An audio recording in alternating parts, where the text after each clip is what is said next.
Diversity in living organisms. In this lesson, we are going to discuss about the diversity in the living world. We see number of plants and animals around us. There are number of varieties of plants and animals. So not only plants and animals, there are number of organisms that are not seen to our naked eye, microorganisms. So in nature, different varieties, lakhs of varieties of organisms are existing. But humans are studying these organisms, plants, animals, microorganisms, etc. Till now, we have studied more than 1 lakh variety of organisms. So all these are studied. How the study goes on, how the observation goes on, what is the use of observing the organisms. So these are all we are going to discuss in this chapter. Humans, they study the nature, they study different organisms, plants and animals that are around us. Because we find some uses with the organisms around us. Not only that, we are understanding the nature, so by that we can find solutions to the problems that happen in the environment, that happen in a biological system. So for all the purpose, plants and animals are studied. But studying plants and animals as it is in own way of a person is not correct, not proper. So the independent study of an organism is not proper. It leads to confusion and chaos. For example, if a person goes to a forest and if he finds a plant there, he says that I discovered a plant, and if he gives a name, some X. Another person goes to the forest and he finds the same plant and he says it is A. So people are giving their own names, individual or independent names of their own choice to plants and animals. It is not possible to study them properly. It leads to confusion.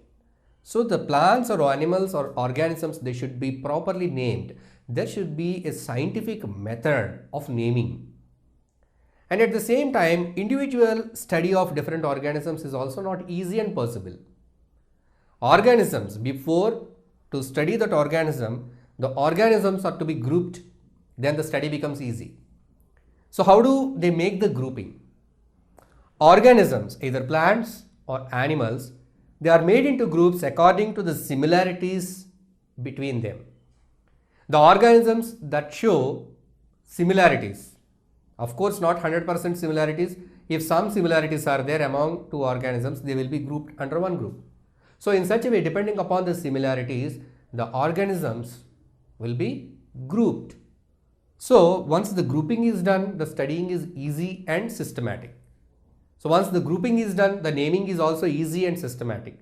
So by that, the process of studying of organisms becomes easier.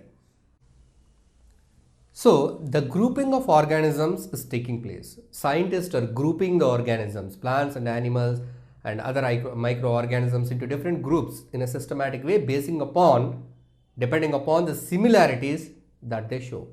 So this grouping is changing from time to time. The scientists have given some kind of grouping in the earlier times, so that was accepted that time, depending upon basing the knowledge, information available by the time. But later on, with time, technology is developed, so many advancements took place in the field of biology. So still the research works are going on. We are able to know more and more details about the organisms. So the classification process is also gradually changing. So now we are following a systematized way of classifying the organisms, and on basing the classifications, we are completely studying the organisms in detail. So now, before we look into the classification, here we have some activities. So with these activities, we learn how to do the grouping basing on the similarities or characteristics of the organisms. First, we are going to talk about diversity in plants. Diversity in plants. So plants also, there are so many varieties. Now let us see how to observe the plants. So let us do it with an activity. Okay, so in this diversity of plants, here we have a plant. First, let us see how to study the features of the leaves of a plant. Here we have a plant. Let us see that the different features. So first we are writing the name of the plant. It is a gram plant, some Bengal gram plant, a sapling of a Bengal gram plant. So that is the name of it. Now let us see the leaf. How is the leaf? The length of the leaf, L-E-G-T-H, okay. The length of the leaf, is it long or short? So it has a short leaf, not very long leaf. Otherwise we can write the length. How much length? It is of 2 centimeter or 3 centimeter, okay. And width, just here for a comparison we are writing, so we need not put the values, just see the width. So it is short and broad, not narrow. Some leaves, some plants will have narrow leaves, long and narrow leaves, like a coconut leaf. If you see the coconut leaf, it is a long and narrow leaf like this. That is a coconut leaf. And even paddy and even grass, the leaves are long and narrow, but here in this plant, short and broad leaves. And how is the margin of the leaf? How are the margins? Plain margin. Certain leaves will have a saw-like zigzag margin like this. So this is a plain margin. A smooth margin or a plain margin, you can say that. Smooth, you can say. Now let us see the venation. How are the veins inside? So these are the veins. We can find some kind of lines, design on the leaf. If you turn the leaf backside, you can see it more clearly, the venation. So if you see the veins, there is two types of venation in leaves. We already studied that. So what are the two different types of venation? This is parallel venation in some leaves like rice, grass family, coconut, parallel. And in plants like this, Bengal gram and grams, pulses, reticulate venation. So this kind of branching is seen. This is a reticulate venation. So what kind of venation we see in the sample plant we have taken? Reticulate. Reticulate. So what is the color of the leaf? Green.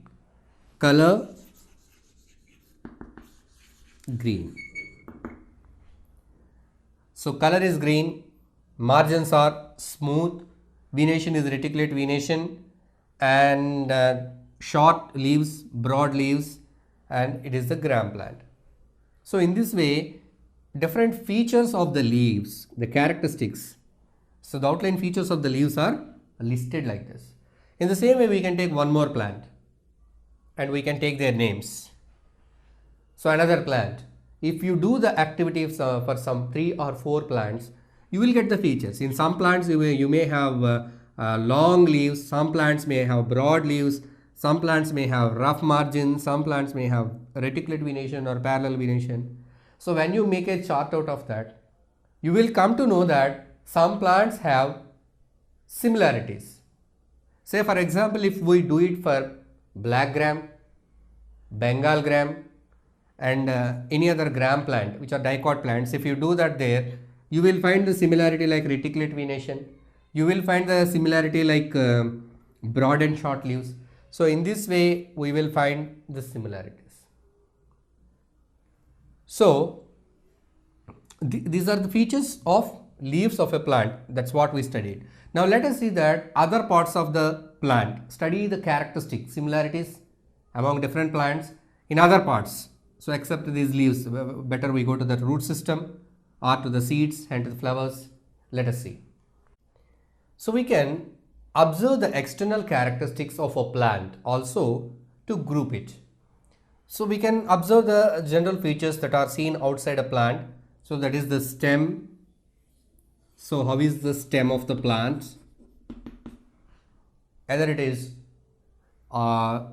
delicate, green, or whether the stem is woody, or whether the stem is hard. So we can take the characteristics to compare the plant with other plants. Say for example, we have taken some 3 or 4 plants. So in that first we are comparing the stem. It is hard or woody stem. So now we are going to see the leaf. How are the leaves? Leaves are green. And what kind of venation they have? Venation. So what type of venation they have? Reticulate. Now nodes. How many number of nodes? So node is the place where a leaf or a branch arises. So the internodal space, the gap between two nodes, the internodal space, we can see that. So how is the stalk and how are the flowers? We can see that. How are the flowers? We are comparing some 3 or 4 plants where the flowers are coming on the tip. Whether the flowers are coming as a single flower or a bunch of flowers. So there we can take that point also. Flowers, group or bunch. Whether the flowers are colored or white. Colored flowers. So branching is there or not? Branches are there. So how many branches are there? What type of branching is there? And what kind of root system? If you see the root system can be taproot or fibrous root system, either taproot system or fibrous root system. So just by looking at the plant's appearance, we can find so many similarities and differences among two different plants. We can compare in such a way. We can study the plant and we can record our observation. Okay, this plant is having reticulate venation. This plant is having taproot system. This plant is having so and so nodes, and this is the internodal space. The leaves are arranged in such a way. The leaves are green in color. The leaves are having a smooth margin or rough margin. So this way we can study the external features of a plant in general, and we can study the features of parts separately. In the previous activity we have seen how to study the what are the different characters that can be studied in case of a leaf. Even if you take up a flower, if you take the flower, you can study the flower. So what are the different features you can study in a flower? How many sepals are there? So if you take a shoe flower, gulmohar or some hibiscus, here it will be having a gynoecium and androecium, and it will have sepals, thalamus and stalk. These are the different parts of a flower. We can say how many petals are there. These are the petals.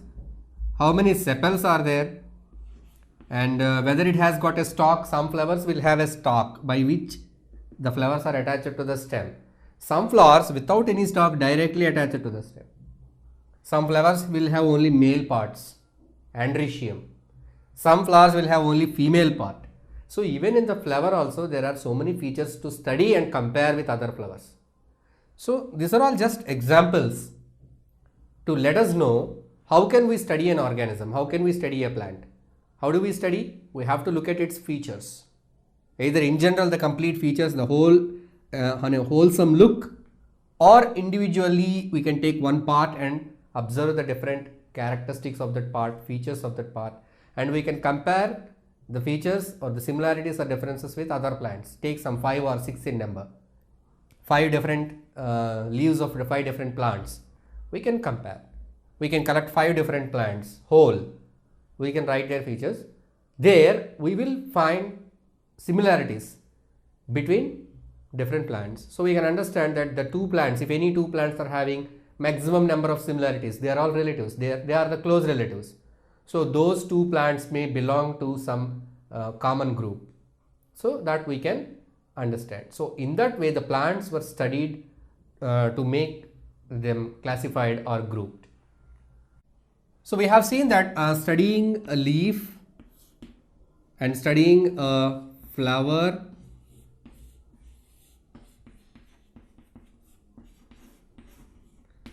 studying a flower, so and studying the plant, the total plant as a whole.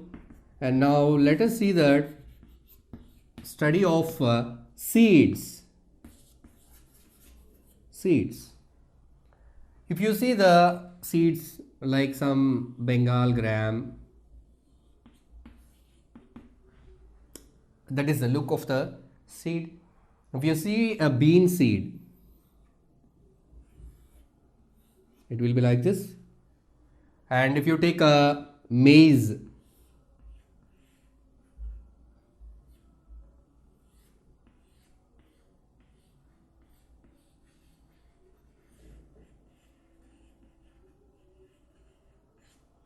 so the maize grain will be like that. So if we study the seeds to compare their characteristics, similarities and dissimilarities. If you see the maize seed, if you have taken a maize seed and press it, you will get some milk like substance, and after that you will get a small white color structure. That is the cotyledon. Maize has got only one cotyledon. The cotyledon becomes a baby plant, embryo. It becomes a baby plant. In future it becomes into a young plant, young sapling. So the sapling comes from a single cotyledon in case of monocots. So this maize belongs to monocot. Even rice, even wheat, even barley, even jowar, bajra, all grass family plants, they have single cotyledon seeds, monocotyledon seeds, monocots. So see the similarity, the plants that have monocot seeds are called as monocotyledons. That is one kind of grouping, classification, monocotyledons. So that is the similarity found if you have taken bajra, if you have taken maize, rice, wheat. If you take all these seeds, all of them will be having single cotyledon. So they are all grouped under monocots. The grouping is done basing on that similarity. What similarity? Seed. Seed structure same. Basic number of cotyledons same. So they are monocot. If you take Bengal gram or a bean, so if you see the bean seed, if you remove the outer covering of the bean seed, inside you will have two flaps like this. Joined together, two flaps. Even in cashew. Cashew, you can say that. Cashew, you can make it into two flaps. You can open it. Even Bengal gram. So there are two cotyledons. So two cotyledons are there which provide food to the embryo at the center. So two cotyledons. Here only one cotyledon is providing the food to the embryo here. So the cotyledon has got the store of food for the baby plant. Here in this seed also, the cotyledons, the two cotyledons, they provide food to the embryo for the growth. So two cotyledons are there. We are calling it as dicot. Here it is monocot. Monocot maize. It has got only one cotyledon. So the cotyledon, it only one cotyledon. So that helps for the embryo to grow up into a new plant in future. Okay. So this is a dicot. So now let us see here we are given different plants.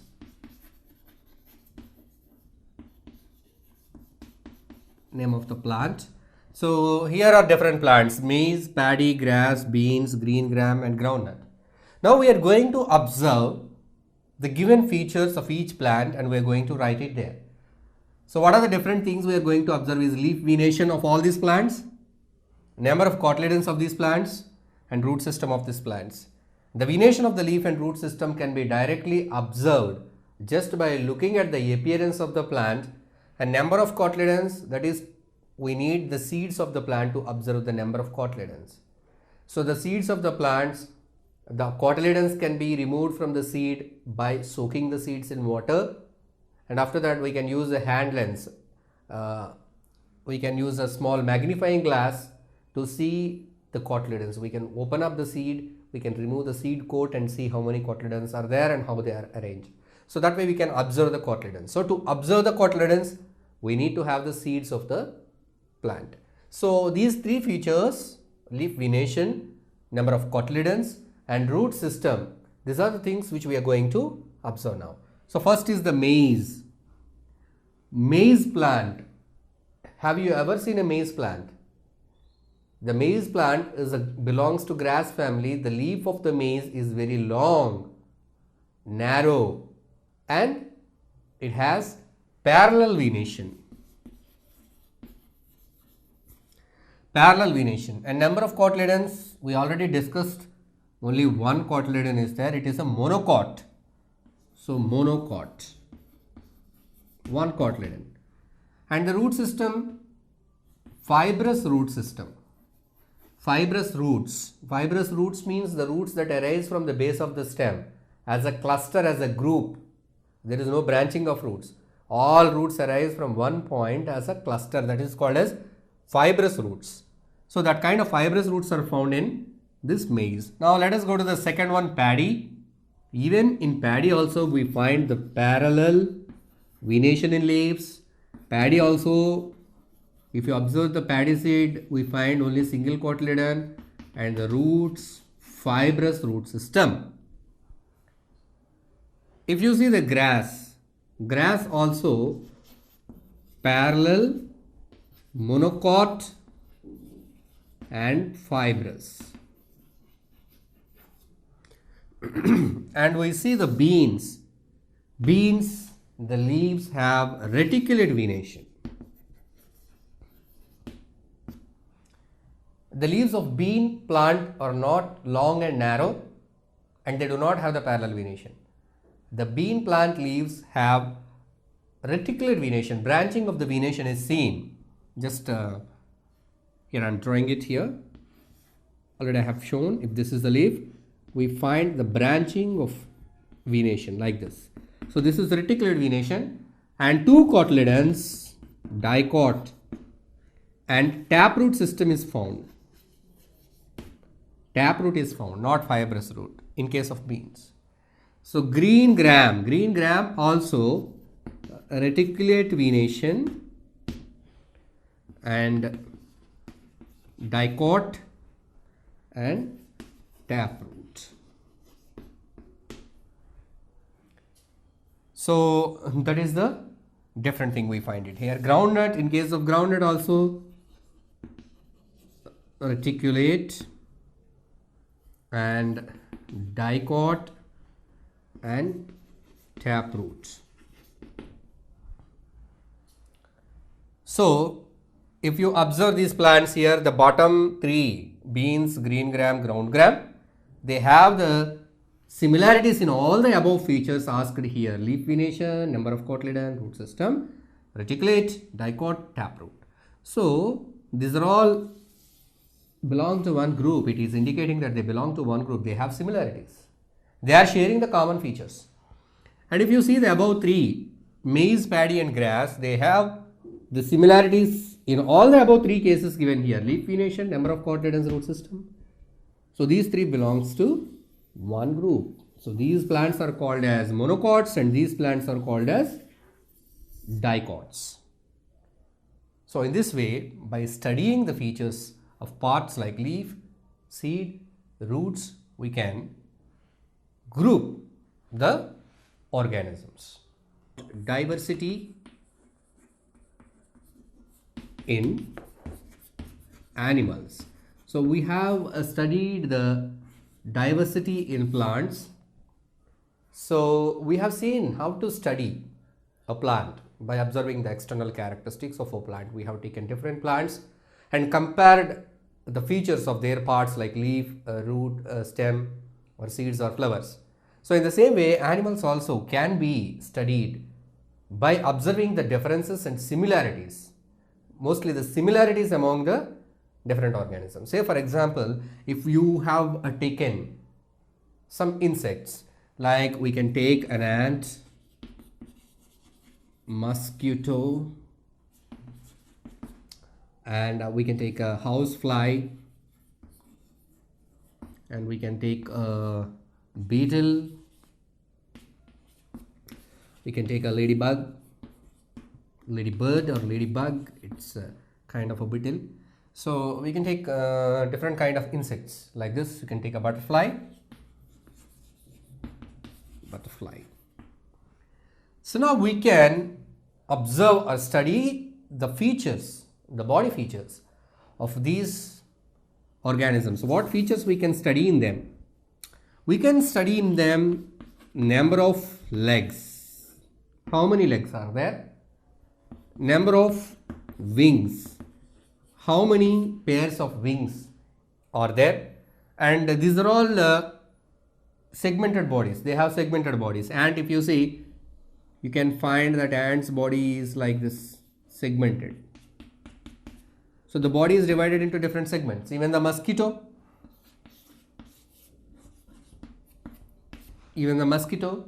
you see the body is segmented. So even if you take the housefly, the body is segmented. So the body has parts, head and that trunk. There are different number of segments. So the segmentation, how is the segmentation?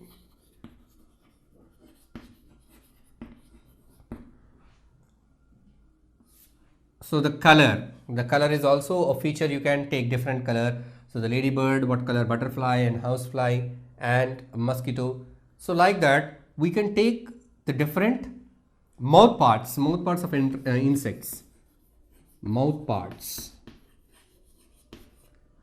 So this way we can take different features. We can take any features which can be observed through a naked eye, because we cannot open their bodies and we cannot do any experiments and see the internal parts and all such.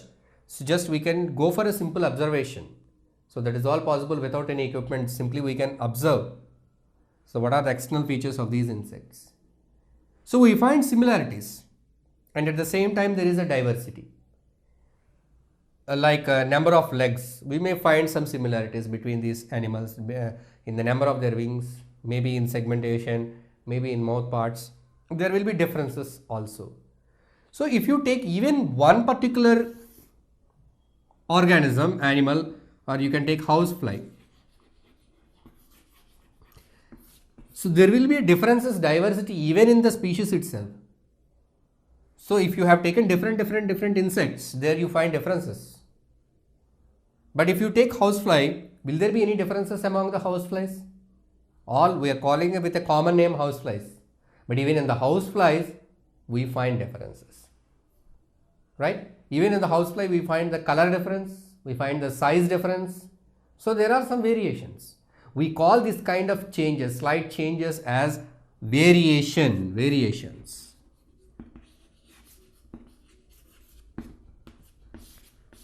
Of course, there is a maximum number of similarities. There will be some differences. We call them as variations are observed.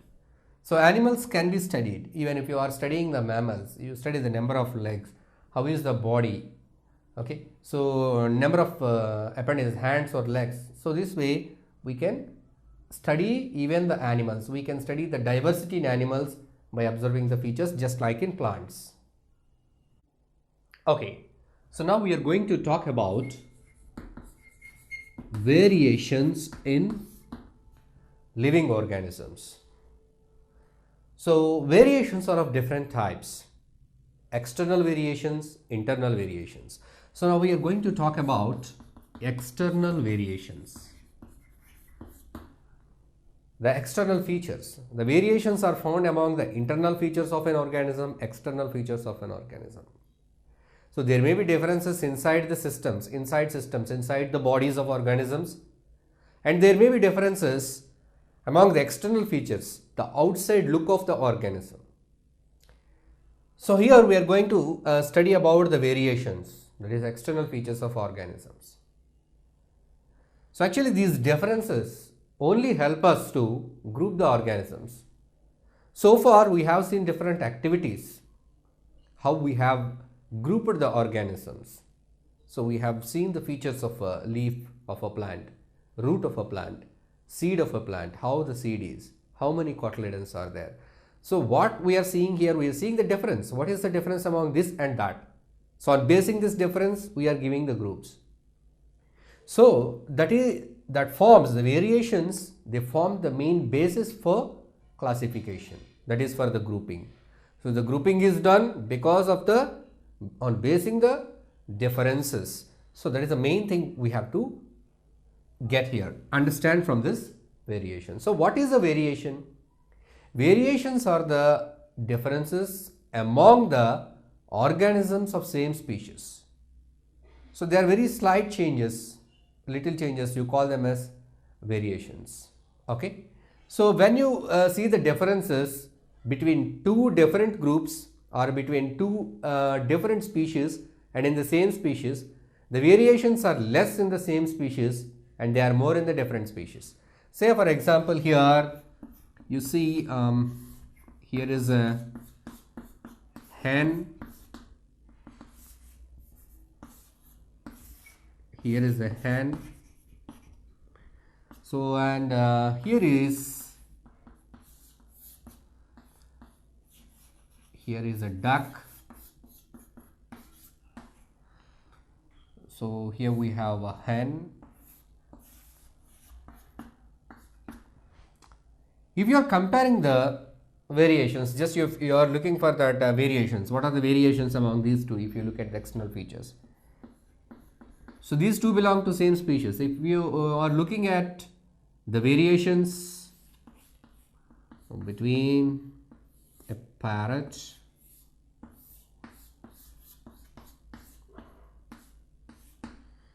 and you are going to look at the differences between a dog. So you wanted to identify the differences. There are so many differences among these two, the parrot and dog. If you see the differences in case of a hen and duck, there are so many variations, but these variations are comparatively less between this parrot and dog. Dog has got 4 legs to walk. Parrot has got 2 legs to stand or perch and 2 wings to fly. It has got a beak, it has got a mouth. So it can fly in the air, it cannot fly, just it runs. It has got a skin with a fur and it has got feathers. There are so many differences when you are comparing organisms of different species. The variations are greater. When you are comparing the differences among the same species, there are less. So these differences are called as variations. So here hen and duck, very less. There are so many common features. Both are birds. Both can fly up some distance. Just they use their wings, flap their wings. They have feathers. They have 2 legs, 2 wings. So they have a long neck and they have beaks. So there are similarities and even then there are some differences also. So that this duck always floats on water and feeds in that water animals. It has got a different beak compared to the hen. It has got a different beak. It has got a short and sharp beak to eat the grains and to catch the worms. And this has got some kind of scoop type of beak to strain the insects and other things in the water. So here we understand that variations are the small differences among the members of same species.